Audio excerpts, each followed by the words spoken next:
Here's the clutch. We have been working with Mantic clutch for, oh man, I don't even know. But when I told these guys about this project, they were just like instantly in. That was really cool. And to be honest, we had other clutch companies that were like, yeah, we'll do the same thing. They were in. But I really like these guys for a lot of reasons. You know, the biggest reason, they make a really nice piece and it works, right? That's what we need out of any component. You know, other things, it's 100% made in America. That's what we're really trying to do on pretty much every part on this car. You know, outside of like Brembo brakes, which obviously are made in Europe, but nothing wrong with that. But we're really trying to keep this a made in America project. This is the first time I've seen it. I've been talking to these guys for a while. We just showed up today. I mean, first glance, it looks pretty cool. So this is a triple disc clutch. And you know what? It's not that easy to make a clutch that works on the street and the racetrack, especially once you start making some power.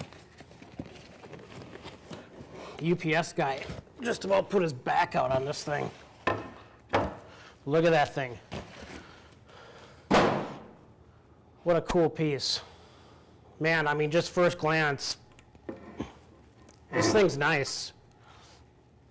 They even machined a special flywheel for a Gen 2 426 based Hemi, which now they'll be selling a lot more of these. Because, you know what, we're not just going to pick people to be a part of this project just because they say yes. We actually do our research and make sure that they're a good fit and they make a good product. And everything I saw was just super positive. Great reviews, nothing but good things said. We just got our Browell bell housing back too. We had them put in a access cover, which we didn't have before. Those guys hooked us up with that and got that done super fast. They just dug the project, and I really dug their work. We're at Wheeler again. The guys got the engine pretty much assembled. They got a couple things to do on their list. We got a few things to do on our list. So I'm going to show you what's going on, where we're at. Let's go check it out. So here's where we're at. The engine's basically assembled, as you can see. Valve covers just showed up.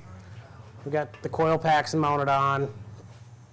Right now we're getting the a separate engine harness wired up just for the dyno alone. This won't be the one we use in the car. It could be, but it's just easier. We have the ability to use a different harness. So we're getting that all wired up, so when it is time for the dyno, it's a lot easier. Just a simple hookup, done. Downloading the firmware on our laptop and then into the Infinity. I'm working on the oil lines right now, going from the oil pump to the pan and to the engine. Let's see what else we got going on. What else are we doing, Russ? We got our cam sensor here. Down here, we're going to put our crank sensor. We got our ATI balancer. That's going to go out here. You know, little stuff like this, they don't make brackets for. They don't make stuff. You always just got to make it yourself. So, made some parts at the shop. You know, it's always a little tough because we're working in two different shops. But we got this bracket that's going to go here and machine that up quick. And we'll bolt that up to the block here. That'll hold our crank sensor and then give us the adjustability we need. But for the most part, we're really close. It's just trying to get a few things dialed in and finished up. Thanks to our friends at Fregola.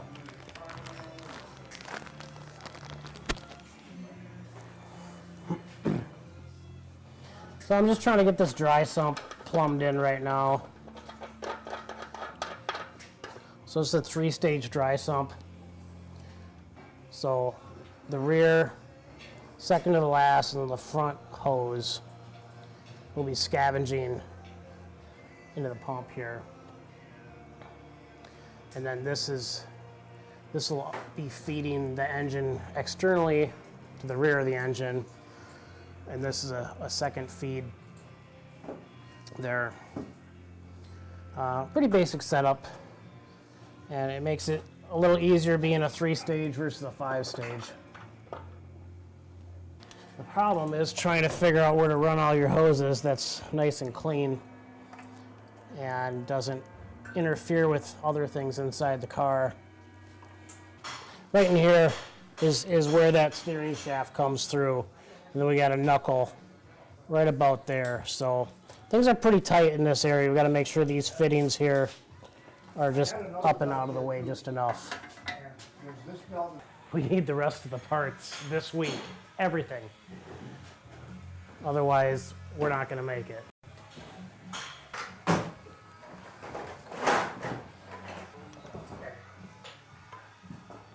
Hey Trent, would you have an adapter to make that the next size bigger, NPT? You know what I mean? The quarter? Yeah. Man. I'll have to go look. Work your magic, Trent. Alright. So here's another issue we encountered today. We found out we got our injectors, and the manifold doesn't really have a stop for them to hold them in place. So as soon as you hook up pressure, they're just going to go down. And we got to figure out how we're going to fix that. Not the end of the world, but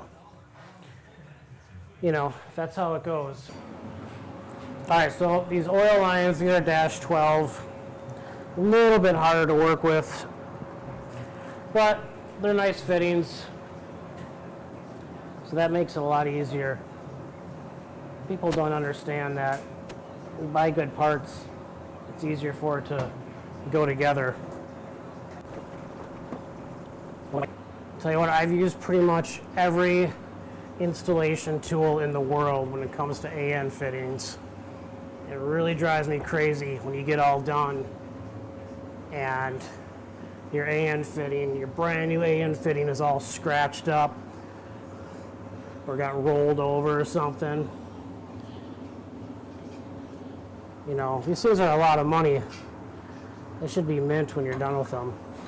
Not bad, that's just how it's supposed to go. So this is the oil pump side. I'm going to screw that back on now. Figure out how long this needs to be and cut it down.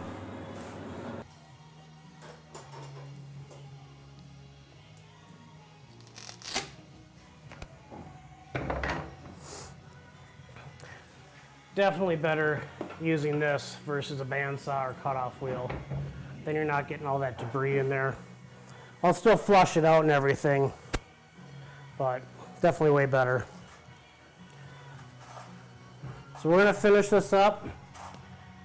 Yeah. Get everything mounted. And then next time you see us with this engine, will be at the dyno.